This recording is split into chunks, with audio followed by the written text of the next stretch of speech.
Spider-Man is the definition of a working-class superhero, and he has gone through a lot of careers over the years. But if you're only watching the movies, then you missed out on quite a bit of them. However, the Raimi trilogy did bless us with this job that never happened in the comics. Pizza time. Yeah. Never happened in the comics. Now, this video is going to exclusively be talking about the mainstream Marvel Comics universe, which is a real shame because I really do like how in the Ultimate Universe, Peter was not a photographer for the Daily Bugle, but rather their webmaster. Only a few minutes after getting his powers, Peter saw a sign offering $100 to whoever could survive 3 minutes in the ring with a wrestler named Crusher Hogan. Parker cobbled together a costume, made quick work of Crusher, and was immediately offered a job as a TV entertainer. Peter was paid handsomely for his televised antics, but he had the check made out to Spider-Man and couldn't cash it without proper identification. Unfortunately, Parker was never able to get a second check due to his show being canceled when a local newspaper called the Daily Bugle slammed Spider-Man as a menace. But hey, if you can't beat him, join him. This is easily Peter's most famous job, and is hands down the one that he's been at the longest. Photography at Now Magazine and the Daily Bugle, both of which are owned by J. Jonah Jameson. Parker got this gig by taking pictures of himself during his fight with the Vulture, and they were unlike anything that Jameson had ever seen. In hopes of not being connected to Spider-Man, Peter initially wanted to go uncredited for his photos. He even tried to work with multiple newspapers to throw off suspicion, but when the editor-in-chief of the Daily Globe nosily wanted all of the details of how he got his shots, Peter decided to exclusively work with the Bugle. Over the years, Peter would flop back and forth between freelancer and staff photographer at the Daily Bugle, and although Peter didn't work here for his entire life, this was definitely his fallback when he was in between other jobs that we'll get into in a bit. Plus, the flexibility of photography is great for allowing Peter to make time for fighting crime. However, although Peter is insanely loyal to the Daily Bugle, Peter was forced to work for other papers when he wasn't able to get work with them.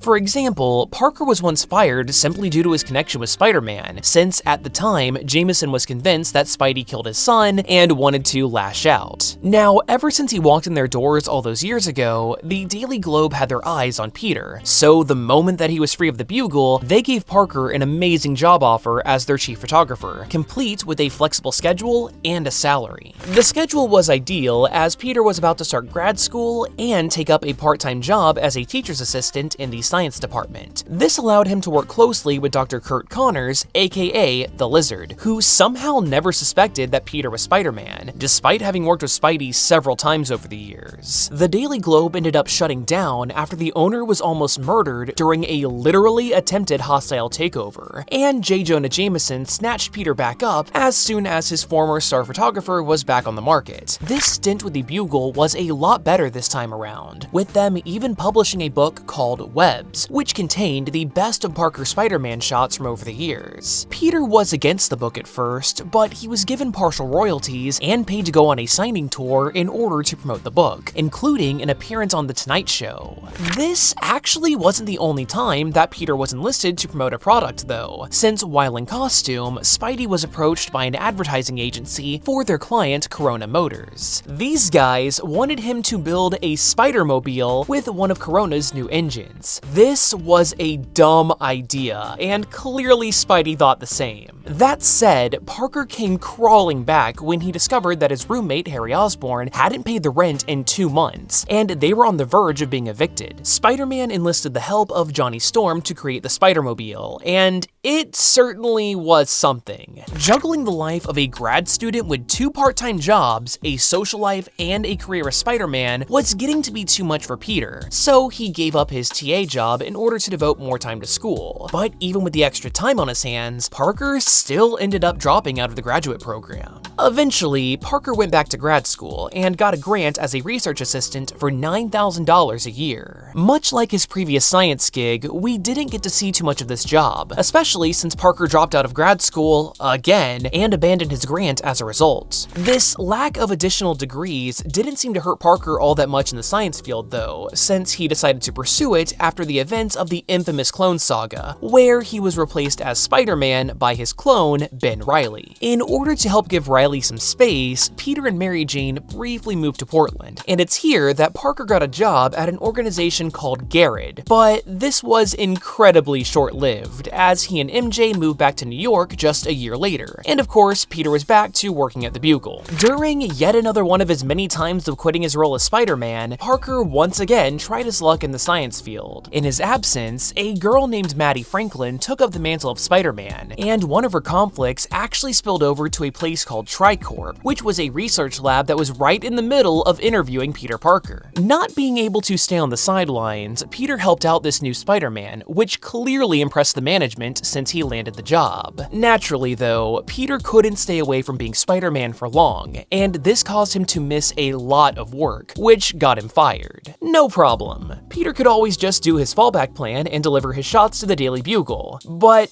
well, not this time, because you see, there was a huge change in policy, so Jameson wouldn't buy shots of Spider-Man, and since Peter didn't have photos of anything else, he was going to need a new source of income. Parker's job hunt was rough, especially since he was overqualified for gigs at small tech firms, so with few options left, and apparently not wanting to take pictures of anything other than Spider-Man, Peter took a job washing dishes. Thankfully, the old Parker luck had a turnaround when he got a job at his old high school as a science teacher. Though in order to have more flexibility with the schedule, Peter only came in on Tuesdays and Thursdays, but apparently he still called in sick on a regular basis. Okay, so here's something that you probably didn't see coming. While working at the school, Parker actually started working for the Mafia as a bodyguard. Okay, so there was this Hulk-like monster that's made up of a bunch of dead mobsters that came back to life as a sort of amalgamated being due to gamma radiation, because comics. And it was after the mob boss that called the hit Morris Forelli. Forelli approached Spider-Man for a job as a personal bodyguard for him and his family, at the rate of $10,000 a day plus expenses. This wasn't illegal in the slightest. I mean, Spider-Man would just be doing what he already does: protect people. The only difference is that now he has a pager so that he and Forelli could be in direct contact. And since Forelli was very tight-lipped about why this monster was after him, Spidey had the added benefit of being close to the Mafia in order to gain more information. Now, during a confrontation with the Hulk monster, Forelli sent a hit squad in order to assist Spider-Man. This was a terrible idea and didn't do anything but put a bunch of innocent people in danger, so this prompted Spidey to up his rate to $12,000 a day. In the end, Spider-Man was able to defeat the monster, get Forelli sent to jail after Spidey caught his admission on a wire, and spent all of the money to create the Gwen Stacy Memorial Library. Working for the mob wasn't the only side gig that Peter took while teaching. He also joined the latest incarnation of the Avengers, and although he specifically wasn't paid for it, Peter grew close to their leader, Tony Stark, who took Parker under his wing. Tony hired Peter to be his protege, but what that entails really wasn't seen all that much. It kind of looks like Stark was simply buttering Peter up to have his back when he presented the Superhuman Registration Act. Stark also designed his new protege a high-tech costume called the Iron Spider, which is my all-time favorite costume that the Wallcrawler has ever been in. If you'd like more information on this costume, I actually have a dedicated video diving deep into it. Anyway, when the Registration Act was made into law, Tony pressured Peter into publicly unmasking, directly withholding employment unless Parker complied, which he did. This caused problems at Peter's teaching job, as angry citizens protested outside the school, concerned that his status as a superhero would put children in danger. Parker resigned pretty quickly and focused his time on the Superhuman Civil War, where he would betray Tony, join Captain America's side, and become a fugitive as a result. Now needing a job, Peter went right back to the school that he just left thanks to an image inducer that was given to him by Beast. Parker took up the name Ben Reilly for his new persona and applied for the teaching job that he left vacant, but it was already filled. However, he was able to get a job as an assistant to another new hire, Coach Flash Thompson, Peter's old high school bully that later became a friend. Flash discovered Peter's identity pretty quick, but there wasn't much time to dive into how this would affect the relationship since the Spider-Man continuity was about to get a massive shakeup. Enter the infamous One More Day storyline, where lots of Spider-Man history was undone or rewritten when Peter and Mary Jane sold their marriage to the demon Mephisto in order to save a dying Aunt May. As a result, Parker's identity was a secret all over again, and his new life no longer had him as a teacher. In fact, he didn't have a job at all. Of course, with a lot of the Spider-Man mythos reverting back to the status quo, Peter went back to work at the Daily Bugle, but at the very same time, the paper was sold to new management and was being rebranded as simply the DB. As for the photos that Parker would be taking, most of his standard shots weren't going to cut it, since the new owner was starting to pay common folk that emailed in photos for a faster turnaround. Now, that being said, Peter wasn't let go from the DB. The new owner recognized the crazy shots and angles that Parker was able to get of Spider-Man,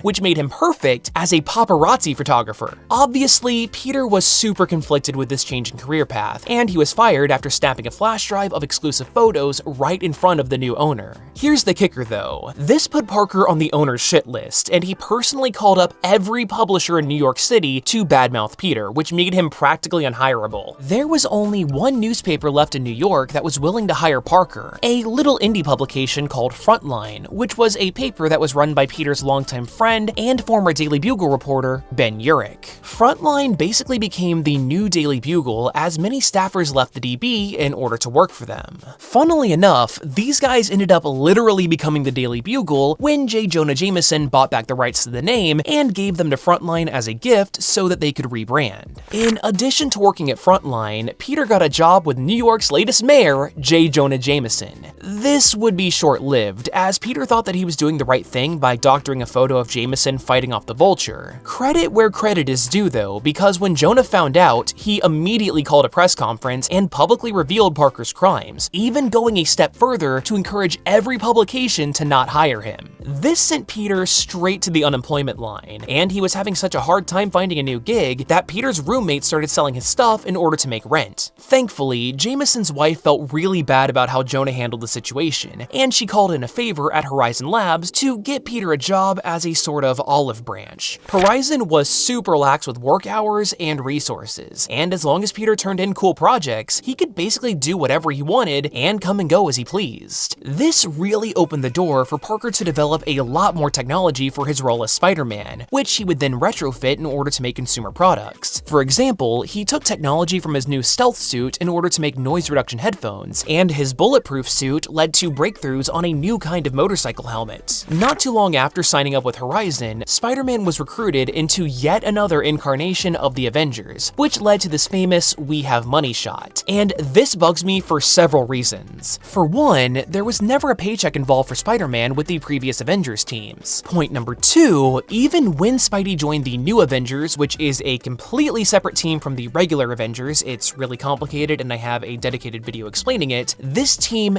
did get paid, but Spidey specifically could not get paid since he refused to give up his identity. The third point, and frankly the most obvious, is that Peter was canonically working at Horizon at this time, and he was earning a paycheck with, quote, so many zeros. It's not like it matters too much, because Spider-Man would shortly have his mind swapped to Dr. Octopus during the Superior Spider-Man run, and Oc's attitude led to him quitting the Avengers and get fired from Horizon. Now, Octavius was absolutely pissed off that Peter never finished school, so he quickly took care of that and started work on a new venture that would change the world. With his doctorate in hand, Oc was able to convince Aunt May and her husband John Jameson to give him and one of his former Horizon co-workers a loan to start a brand new company, Parker Industries. This company really took off, and when Peter eventually got his body back, he was able to fully enjoy the fruit of Dr. Octopus's labor in his body. Peter Parker became one of the richest men in the world seemingly overnight with their hit new product Webware, and thanks to shenanigans going on in the Iron Man series, it was Peter that was the mega rich dude and Tony Stark that was practically penniless. This dynamic wouldn't last very long, because during the Secret Empire event, Dr. Octopus returned and is now working for Hydra. Octavius revealed that he made sure that all of Parker Industries' tech had a backdoor that he could exploit. So in order to stop this, Parker made the hard decision of wiping every asset of Parker Industries and all of the consumer goods that they sold. Parker completely destroyed an international tech empire, obliterated all goodwill towards their brand, and because of how public-facing he was for the company, Peter Parker became one of the most hated people on the planet. Parker's life was ruined, but thankfully, his old friend Robbie Robertson, who had since become the editor-in-chief of the Daily Bugle, threw him a bone. Not as a photographer though, but rather as the editor of the newspaper science section.